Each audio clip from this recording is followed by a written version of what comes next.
Good morning, friend. This is Prasanna Jha. You're most welcome in my YouTube channel Vidya English Online Classes. दोस्तों आज हम लोग animals in prison जिसके writer हैं पंडित जवाहरलाल नेहरू, यह एक ऑटोबायोग्राफी है।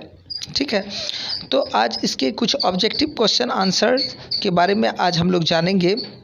तो स्टार्ट करते हैं। कुछ ऑब्जेक्टिव्स पहले हमने लिया है, तो चलिए देखते हैं। पहला है when was Jawaharlal Nehru born, तो आंसर है इसका 1889। क्वेश्चन नंबर 2 है when was Jawaharlal Nehru died, Jawaharlal Nehru की मृत्यु कब हुई थी, तो आंसर है 1964। और क्वेश्चन नंबर 3 है Nehru was educated eight,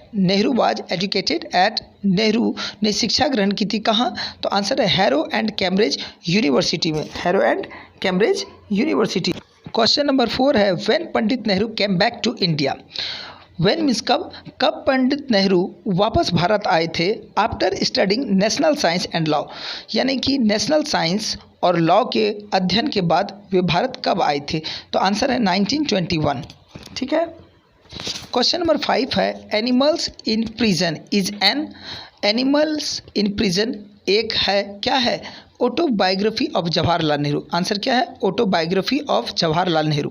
question number 6 है the discovery of India is written by, the discovery of India किन के द्वारा लिखा गया है, तो आंसर जानते हैं जवाहरलाल नेहरू। क्वेश्चन नंबर 7 है who is the writer of animals in prison, तो एनिमल इन प्रिजन के लेखक कौन है, तो पंडित नेहरू। आंसर क्या होगा, पंडित नेहरू। क्वेश्चन नंबर 8 है नेहरू डीपली इन्फ्लुएंस्ड बाय, तो नेहरू किन से सबसे ज़्यादा प्रभावित हुए थे, तो महात्मा गांधी से। आंसर क्या है, महात्मा गांधी। क्वेश्चन नंबर 9 है the discovery of India is written by, the discovery of India किन के द्वारा लिखा गया है, तो पंडित नेहरू। आंसर क्या है, पंडित नेहरू, जवाहरलाल नेहरू के द्वारा। क्वेश्चन नंबर 10 है animals in prison is a wonderful example of, animals in prison जो है एक सबसे अच्छा उदाहरण है किस चीज़ का, तो लिव एंड लेट लिव का। आंसर क्या है, लिव एंड लेट लिव का, जिसका मतलब है जियो और जीने दो। आगे जो है हम लोग B11 की बात कर रहे हैं, तो इसमें है write T for true and F for false. तो इस तरह का भी जो आपको ऑब्जेक्टिव में आता है क्वेश्चन, ये आपको NCERT बुक से ही है। तो राइट T फॉर ट्रू, यानी कि ट्रू के स्थान पे, यानी कि जो सच होगा, सही होगा, सत्य होगा, उसके लिए T लगाएंगे, और जो गलत होगा, फॉल्स, उसके लिए F का यूज़ करते हैं। तो पहला है Nehru dislike his little cell, Nehru पसंद नहीं करते थे, डिसलाइक मीन्स पसंद ना करना होता, हिज लिटिल सेल अपने छोटे से जेल को, सेल को, कमरे को, जेल के कमरे को।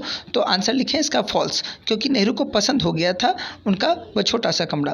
क्वेश्चन नंबर 2 है Nehru lived with other prisoners in his cell, Nehru रहते थे दूसरे कैदियों के साथ, प्रिजनर मीन्स कैदी होता है, इन हिज सेल अपने छोटे से कमरे में, जेल के कमरे में। तो इसका भी आंसर होगा फॉल्स, क्योंकि वे अकेले रहते थे।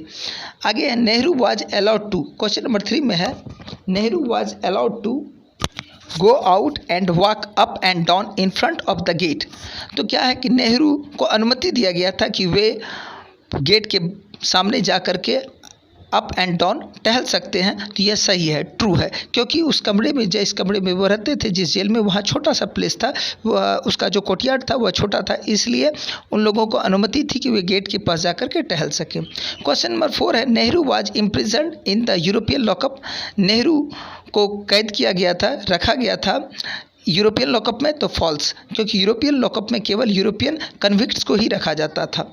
आगे बढ़ते हैं क्वेश्चन नंबर 5 की ओर। क्वेश्चन नंबर 5 है Nehru loved the site of the Himalayas, Nehru को जो दृश्य था हिमालय का साइट वह पसंद था, तो ट्रू है, सत्य है, क्योंकि वो उन्हें अच्छा लगता था हिमालय को गेज करना, निहारना।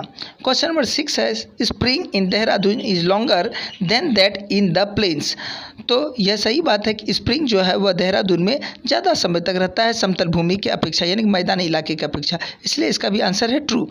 क्वेश्चन नंबर 7 है the change from bud to leaf is sudden, मतलब जो बदलाव है कली से पत्तों का, यानी कि जो हल्के हरे पत्ते होते हैं उनसे सीधे उनके रंगों में बदलाव हो जाता है, तो ये फॉल्स होगा। ठीक है, आगे बढ़ेंगे B21 की तरफ।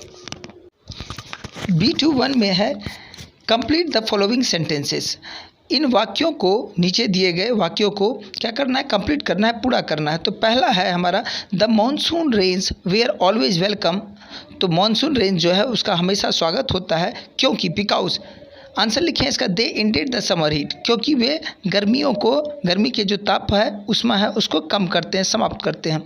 क्वेश्चन नंबर 2 है, one longed for decent habitation because of, one longed for decent habitation because of, तो आंसर इसका लिखें little warmth and comfort. Question number 3 है, the prisoner become more observant of nature's ways because, question number 3 क्या है, तीसरा number जिसको हमको complete करना है वह है, the prisoner become more observant of nature's ways because, तो आंसर इसका लिखे हैं various animals and insects came back. Question number 4 देखिए, Nehru wanted to exterminate wasp because, Nehru चाहते थे इंटरमिनेट करना वास्प को, वास्प एक छोटा सा कीड़ा होता है, क्योंकि because he think wasp has stung him, क्योंकि वो ऐसा सोचते थे कि वास्प उन्हें काट लेगा, ये डंक लगा देगा। ठीक है, इसी के साथ अगले की ओर बढ़ते हैं, अगले कुछ क्वेश्चन जो क्वेश्चन नंबर 5 है उसकी ओर बढ़ते हैं। B31, तो B31 में देखिए कंप्लीट द सेंटेंसेज, ये भी है B31 में भी क्या है, कंप्लीट कीजिए सेंटेंसेस को। तो क्वेश्चन नंबर 1 है B31 का, Nehru could not see most of the birds he could only hear them because, Nehru नहीं देख सकते थे अधिकांश पक्षियों को, केवल वे सुन सकते थे उन्हें, क्योंकि। आंसर लिखें, there were no trees in that little yard, क्योंकि उस छोटे से कमरे में पेड़ पौधे नहीं थे। क्वेश्चन नंबर 2 है, in Alipur jail Nehru walk in the middle of night because, in Alipur jail में नेहरू जग जाते थे, मतलब आधी रात को, मिडिल नाइट को, क्योंकि। तो आंसर इसका लिखे हैं, Nehru felt something crawling over his feet, तो क्योंकि नेहरू को एहसास होता था, नेहरू फेल्ट समथिंग, नेहरू को लगता था कि कुछ क्रॉल कर रहा है उनके पैरों पर, क्रॉल मतलब होता है रेंगना, ओवर हिज फीट उनके पैरों के ऊपर। क्वेश्चन नंबर 3 है, long term convicts often keep pet animals because, तो क्या है, long term convicts often keep pet animals because, तो अधिकांश समय जो कन्विक्ट्स होते थे, दोषी होते थे, वे कुछ जो आपको यूरोपियन कन्विक्ट्स थे या कुछ इधर के कन्विक्ट्स थे, वे क्या करते थे, कुछ पालतू जानवर भी पालते थे, क्योंकि। आंसर लिखें इसका, they have to suffer most from emotional starvation, क्योंकि उन्हें जूझना पड़ता था, यानी कि उनको समस्या थी इमोशनल स्टारवेशन की। ठीक है, स्टारवेशंस की। आगे बढ़ते हैं, क्वेश्चन नंबर 4 है, the bees used to come to Nehru for food because, जो बीच थी, कुतिया थी, वह अधिकांश आती थी, अक्सर आती थी नेहरू के पास भोजन के लिए, क्योंकि। तो आंसर लिखें, नेहरू फीड हर रेगुलरली, क्योंकि नेहरू उससे भोजन कराते, फीड मीन्स भोजन करवाते थे, रेगुलरली यानी कि क्रमशः, यानी कि हर रोज। क्वेश्चन नंबर 5 है, the puppy survived because, the puppy survived because, जो पपी था, कुत्ते का बच्चा था, वो बच सका, क्योंकि। तो आंसर लिखें इसका, Nehru nursed her with care, क्योंकि नेहरू उसकी देखभाल कर रहे थे अच्छे ढंग से, सही से देखभाल कर रहे थे। क्वेश्चन नंबर 6 है, Nehru couldn't look after his pets, Nehru नहीं देख सकते थे, देखभाल कर सकते थे अपने पालतू जानवरों का, पालतू कुत्तों का, पेट डॉग्स का, बिकॉज, क्योंकि। आंसर लिखें इसका, other matter claimed his attention, क्योंकि दूसरे कई सारे पहलू थे जो उनके ध्यान को क्या करते थे, मतलब केंद्रित नहीं होने देते थे। आगे बढ़ते हैं, आगे बढ़ने से पहले ये बता देते हैं कि आज हम लोगों ने चर्चा किया केवल कुछ ऑब्जेक्टिव्स पर।